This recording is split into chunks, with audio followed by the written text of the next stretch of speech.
Hey everyone, welcome back to a brand new video on my channel for healthy eating.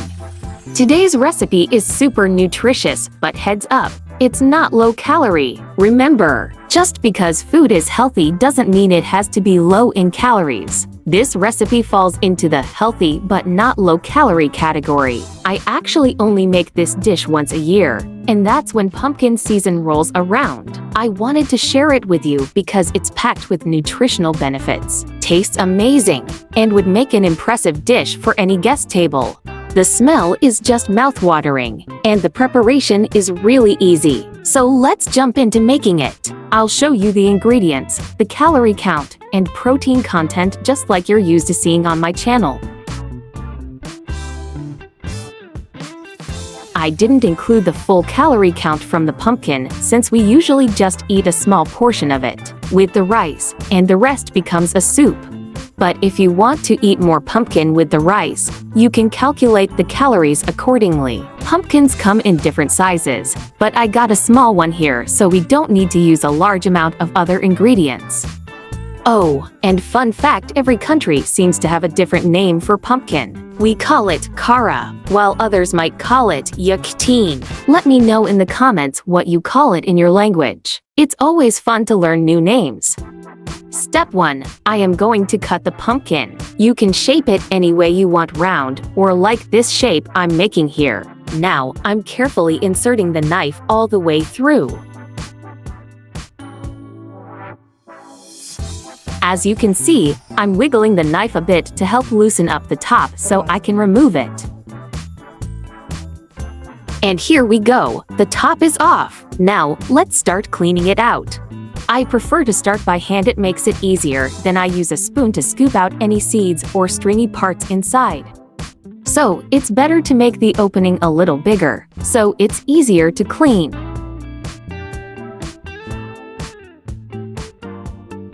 Alright, now it looks perfect and super clean inside. I'll do the same cleaning for the lid as well. Next up, I'm bringing in some coarse salt or fine salt if you don't have coarse, and black pepper.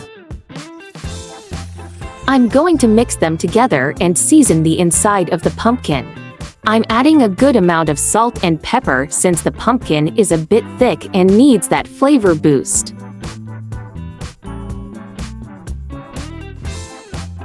Now, let's put the lid back on.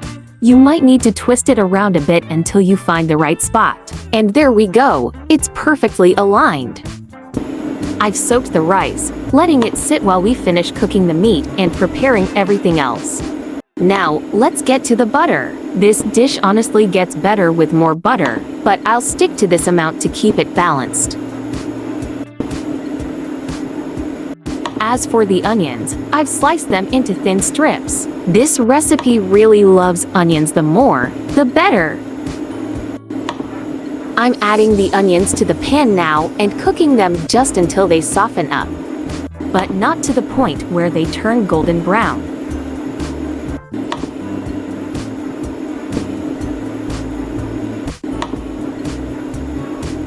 Now, I'm grabbing another pot and adding another bit of butter.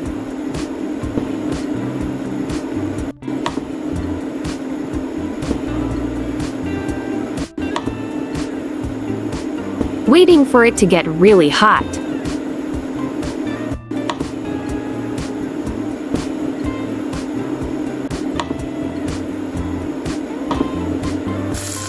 Want to give the meat a quick sear to lock in the juices. That sizzling sound means the heat is just right. The stove is on high.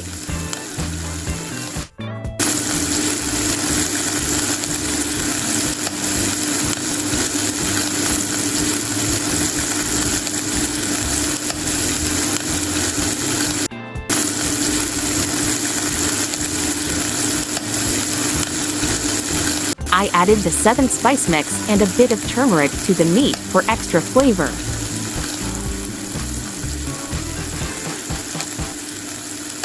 Once it's nicely browned, I'll transfer it to a plate and turn off the heat.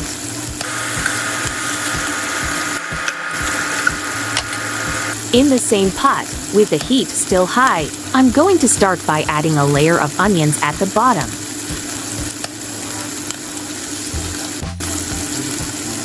Then, I'll place the seared meat on top. Pouring back in any juices left on the plate, there's so much flavor in there. After that, I'll add another layer of onions. I've got some hot water ready, and I'll pour enough in to completely cover the meat. Now, we'll lower the heat to medium, cover it up, and let it cook. About 3/4 of an hour should be more than enough for the meat to get tender. After 3/4 of an hour on low heat, let's check the meat. Yep, it's perfectly tender.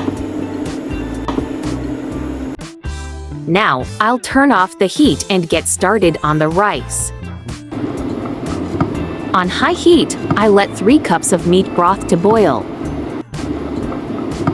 I add the rice, and once it starts boiling, I'll bring the heat down to medium, cover it up, and let it cook. When the water starts drying up and the rice is cooked about 3/4 of the way, I'll drain it. No need to cook the rice more than that. It's good to go at this stage. Let's start with the filling. On medium heat, I'll fry up the almonds. Gotta keep the heat at medium so they don't burn on the outside while staying soft on the inside. As soon as the almonds start to turn golden, I'll toss in the raisins, giving them a quick stir. Raisins don't need much time, just a little sizzle, and then I'll turn off the heat. Now I'll grab the rice, add the nuts, and give it a good mix. Time to start stuffing. I'll open up the pumpkin.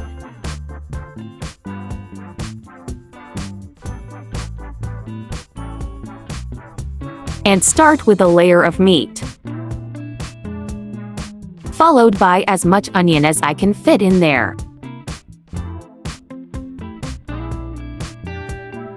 Then, I'll add a layer of rice, and keep layering meat, onions, rice until it's filled up.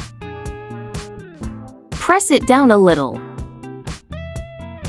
I toss in a couple of garlic cloves for me, but add more if you like, and then put the lid back on. To keep the pumpkin from drying out, I'll brush the outside with a bit of butter. After wrapping it up fully in foil, it'll go into the oven at 200 degrees Celsius for 30 minutes. Then I'll lower the heat to 180 degrees and let it bake for an hour and a half. After 2 hours in the oven, we pulled it out and here it is.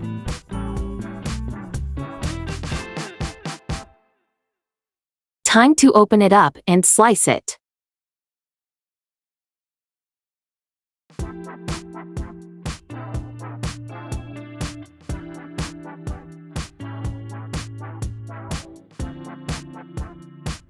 It looks amazing and smells absolutely delicious. Give it a try and enjoy it. Pumpkin is packed with nutrients. It's got vitamin E, vitamin C, and is loaded with fiber and antioxidants. Plus, it has minerals like potassium, which supports heart health low in calories. Pumpkin is an awesome choice for anyone looking to eat healthy. If you're curious about the full nutritional value of this dish, write this in the comments for me. I will be happy to answer. If you enjoyed the content, please like and follow the page. Share the video with your friends, and activate the notification bell to stay updated with all our delicious recipes.